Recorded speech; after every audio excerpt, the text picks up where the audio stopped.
Okay, so here's the deal. Of the people that are going to buy a house, 75% of them are going to use the first agent that they come in contact with. It's just statistics. People don't like making other people feel bad. But I'm going to tell you why you really shouldn't care about their feelings on the other side.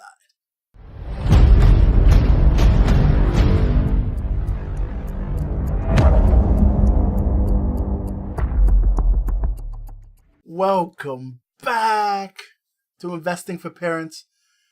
Now, make sure you hit the like button. Make sure you hit the subscribe button. I'm going to say this constantly before I start every video because the point of YouTube, the point of social media is to share and to get people to know. And YouTube is a popularity contest. So if you're not liking, if you're not sharing, if you're not subscribing, then I can't become popular enough to give you good information. Whereas the information where people just hit the subscribe or they have large followings are always going to go to the top. And that's what you're going to have to deal with. So if you want to hear more of this, hit like, subscribe, share, tell your family, tell your friends. So the biggest purchase you will ever make in your life, you're worried about someone else. And that's what happens when people go to buy a house. People are so worried about the feelings of the person that they're in front of, they don't really go through what it takes to pick the right agent. Now, I will always tell you, you don't need an agent. Do it yourself.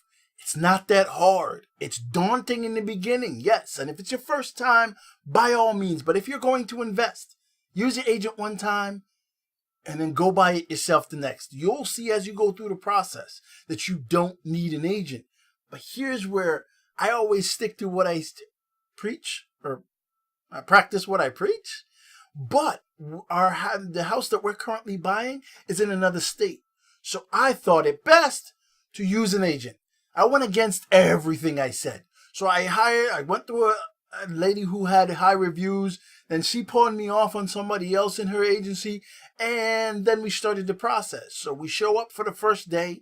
And this lady is nice enough. But it's in the winter.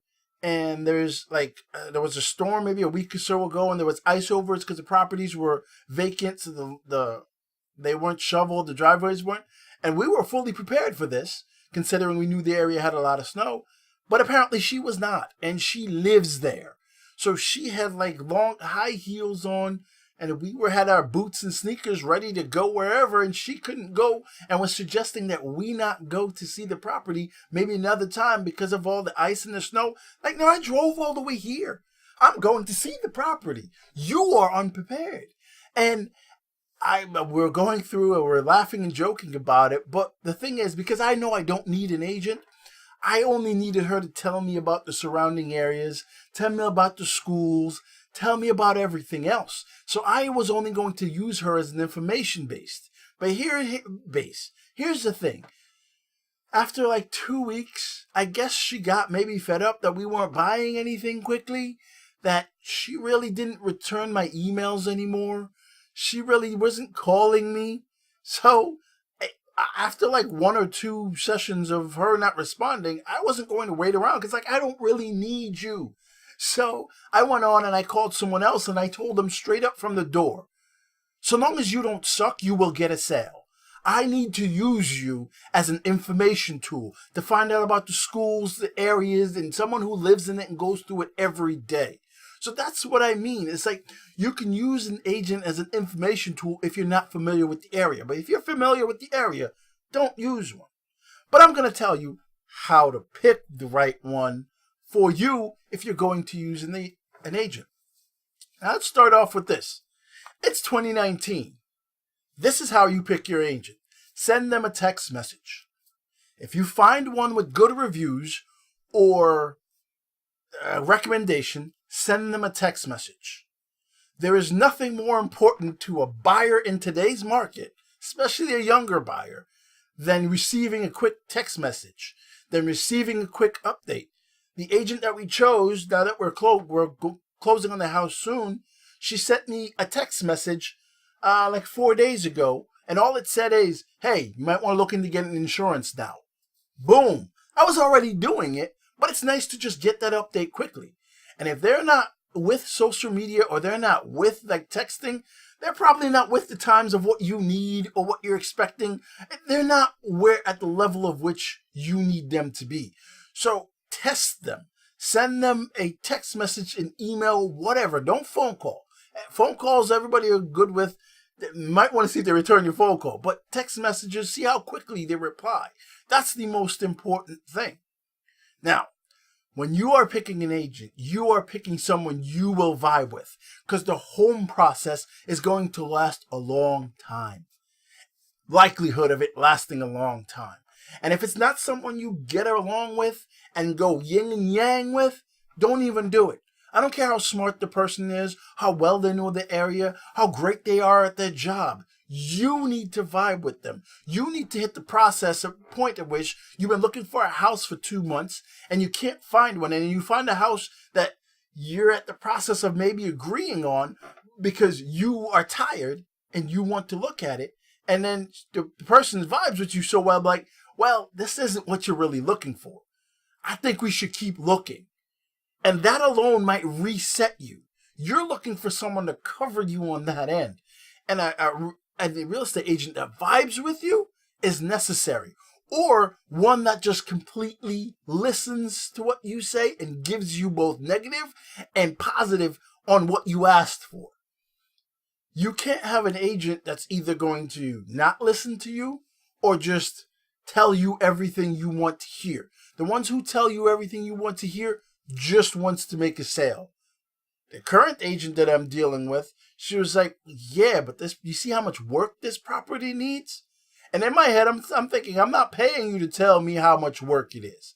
But also in my head, I'm thinking, okay, that's cool. I appreciate that you told me that was your opinion, because then maybe I'll think about it later and evaluate it with what I'm going through. That's what way you want to pick your agent. When you first pick your agent, go out to lunch with them. And they may pick up the tab. They better pick up the tab. A really good agent will pick up the tab if they know you are serious about buying a house. If you got a pre-approval and all that, they'll pay for lunch. But take them out to lunch and just talk. Just vibe. The really good ones will be able to fool you in that lunch anyway, but you'll be able to see if your back and forth works. If they're of the same ilk as you. If they're of the same just mindset as you. You might be young, you might be old, they might be somewhere young, old, in between, and things that are important to you may not be important to them. And then the thing people can't avoid is getting their own mindset into things. So no matter how much you work for a company, your own mindset, your own way of wanting to do things will always rise to the top. So you got to get that person that's on the same level, so that when theirs do rise, it's in sync with yours. You want to pick an agent that doesn't have 1,000,000,001 listings. Whether they're selling, whether you don't want an agent that has so much listings that you're low in their priorities. So if they lose you, if they put you on the back burner on a Saturday because they have too many things to do, it doesn't matter to them. You want an agent that has, 3, 4 listings at the time maybe, so that way you fit in really nice and they still got other things going on, but you are part of their main plan. Very important, because you may only have so many Saturdays or Sundays or whatever it might be, and here you are getting pushed back or pushed out, and then it rains on a Sunday so you can't go see the property, but because you got pushed back from Saturday to Sunday, you don't want those kind of things. You want an agent that is not stretched in too many places. It happens, but you want one that's not. For me, the most important thing about an agent is not if they can vibe with me necessarily, if they're really good at selling or showing houses, if they're really good at understanding. I don't care about any of that. For me, the most important thing for an agent is for them to want to negotiate, for them to want to win the deal. Regardless to their commission, they have to want to win the deal. And this is what I mean. A lot of agents will write up a contract, find whoever the listing agent is, send them the contract, and wait. Exactly like you are, waiting. And then the listed agent will send back saying, no, yay, counter.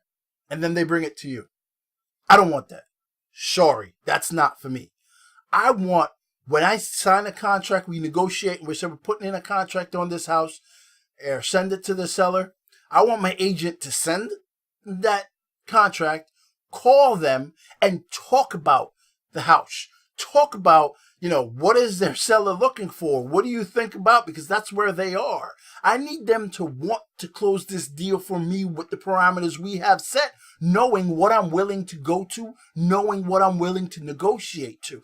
I need them to want to win that deal. That has to be the most important aspect of it for them. Because not only does it mean I win, it means they win because they sell a house. Most important thing to a real estate agent is the fact that you bought a house or selling a house. So if you're just sending it in and waiting, what are you doing for me? I need you to tell them, I sent it over. Let me know. How long do you think it's going to be? Hey, what was the seller thinking? Because my buyer is thinking this. I don't know. Maybe we can meet somewhere in the middle. You know how these things get, blah, blah, blah. I need them to be that type of person, not send and wait. This has been Investing for Parents. I appreciate you guys joining me. Remember, subscribe. Smash. Hit that like button. Hit the comments. Because, if you have ideas of what it takes to get, or what's important to you for a real estate agent, tell me in the comments. A lot of people read the comments and then they branch off from there and it becomes their own. That's what I want. Hopefully I'll see you guys next time. Thanks for joining me.